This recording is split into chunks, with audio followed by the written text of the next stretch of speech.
Good morning, and welcome to this week's Kanc Connection. After a restful holiday break, we are back and ready to provide you with the latest news and events from around the Lincoln and Woodstock communities. It's that time of year again. The Ice Castles in Lincoln, New Hampshire have set their annual opening date. For 2018, the Ice Castles will welcome guests today, January 5th. Ticket prices range from $10 to $21 depending on the age of the guest and the date you would like to visit. There's an additional fee this year as business will be charging a fee to park. That will cost you anywhere from $7 to $10. For more information, go to www.icecastles.com. Tomorrow, Saturday the 6th, there will be a live music event hosted by the One Love Brewery. This will be the first of their music series. The music groups involved are Dwarf Cannon, Trout God, New English, and Split Halves. Only people of the age 21 and older may attend, so come support some local music groups.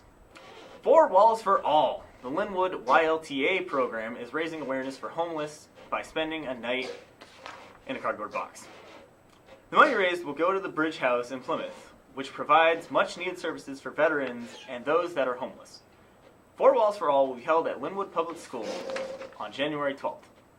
Requirements to sign up are a charge of $25 and a canned good. You can sign up through your school's YLTA advisor. We now bring our weekly segment called Principal's Corner with Lin-Wood Principal Mr. Scott Currier. Welcome back to the Kanc Connection. Hello, welcome to the Principal's Corner. I'm Scott Currier, principal here at Lin-Wood. And for today, my guest is Mr. Randy Herk. He works with us as far as the ADAPT program here at Lin-Wood and a variety of other things. And so I just want to have some kind of conversation with him today. Welcome. Thank you for joining me. So, Mr. Herk, what is it? Can you tell us a little bit about ADAPT? What is it that it is? What is your role? So ADAPT is a nonprofit working in the North Country with the students doing drug and alcohol prevention, but we do much more. We have outdoor programs where we take kids that just need to get outside and build their skills and increase their self-confidence, but then we also work with schools in the entire North Country with their SAPs and the YLTA programs. Okay. So what is the age range of kids that you're working with? I mean, do you mostly kind of focus on the high school kids? Is it middle school? Is it K through 12? What does that look like? Well, in my role here at the school, I work primarily with the high school and middle school, but I also do recess duty with the elementary school kids, so I get to know them. So when I do classes with them, that they kind of get to know me a little bit. But ADAPT as a whole works with kids kindergarten all the way through college. Now, you mentioned that you work with some other schools in the area and throughout the North Country. Mm-hmm. I know I've had the opportunity to hear you speak at some conferences where you're talking to principals throughout the North Country. Mm-hmm. Are there certain schools that we kind of partner with a little more closely with to kind of provide different opportunities, or is it more kind of just it's the entire region? Our executive director, Sean O'Brien, works at the Profile School as their student assistance person, so we do a lot with Profile. We're hoping that we can do a chem-free prom event with them this year, see how that rolls out, but we work primarily with Profile, but all the other schools we have pretty close connections with. Okay. So what is because how long has ADAPT been here for? That's a good question. I think it's like, I know that I did my internship with ADAPT in 2003 at Lin-Wood. Wow. So it's been here for at least that. Okay, so it's been here for a while. So what are some of the goals that ADAPT, and I know it's you and Miss Tilden who run out of the ADAPT office. Mm-hmm. What are some of the goals that you have for this year that you're trying to accomplish? I know we're about that halfway point, coming out of Christmas. So now as we start, looking to see, about halfway until June, what are some of the goals you have as you kind of get through the rest of the year? Well, one of our biggest things for the beginning of the year was our high school YLTA conference. That was in November. Right. We have our middle school conference coming up in April, so that's going to be our big push here coming up. But my biggest goal within the school is just getting my name out there, getting kids to see me, getting to know who I am, and building that relationship. Make some connections Making as well. Connections. That's awesome. I know that it was mentioned just a little while ago that you have 4 Walls for All that YLTA is doing. Mm-hmm. I know we had Charmaine Chow was here for YLTA a couple of weeks ago. Mm-hmm. Do you want to talk a little bit about that a little more? Or the 4 Walls for All? Yes. Yeah, so it's no more than just staying in a cardboard box. You can build your own little house with cardboard boxes. You can also set up a tent. I'm hoping if we have enough snow that you'll actually build a snow shelter to stay in. Okay. But it's just about raising awareness that there are people in our community that don't have homes, and Right. this is just to show our support for them. Make people aware of what it's like for them, especially in these cold temperatures, to stay Right. outside. Right. I know that one of the things you look at, if you look at the news right now, is how many communities have warming shelters, across the New England area, just to kind of help folks in need. Is there anything else you'd want to tell people about ADAPT and your role here that they may not know? Well, just if you haven't met me yet, come on down, say hi.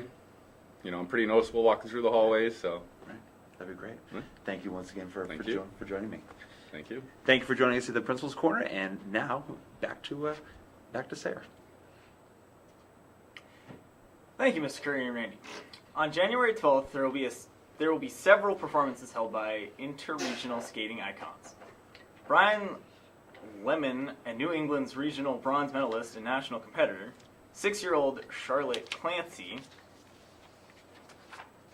champion of Little New England's beginner girls competition, Gemma Parker, an intermediate ladies competitor, Elena Sargent, a New England juniors ladies competitor, Kirsten Haley, a member of Northeastern University competitive skating team, and lastly but not least is the special appearance of Snowplow Sam.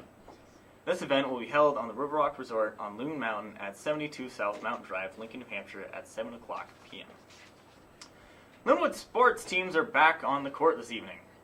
The girls and boys varsity basketball teams are hosting the Moultonboro Panthers. These games will begin at 5:30 p.m. You can come early and watch the junior varsity boys who also play against Moultonboro. That game begins at 4 p.m. Come on out and support your local basketball teams, and remember to wear your flannel. Have you ever wanted to be on television? Because we here at the Kanc Connection are looking for community members who want to produce a television program. All you need is the desire to create programming that will benefit our community. We will help you to write, produce, and create the shows that will air right here on Channel 3 and will be posted on our YouTube channel. If you're interested, please do not hesitate to contact us. You may reach us at channel3studio@lin-wood.org. Along with that, we want to hear from you. Please continue to send us your news and local events. Finally, if you are a business and would be interested in advertising with us, also send us an email. We have videographers ready to help you produce a commercial that would air multiple times a day right here on Channel 3 for the entire community to see. Again, reach us at channel3studio@lin-wood.org. That will conclude our show for this week. As always, we thank you for joining us, and until next week, have a good day.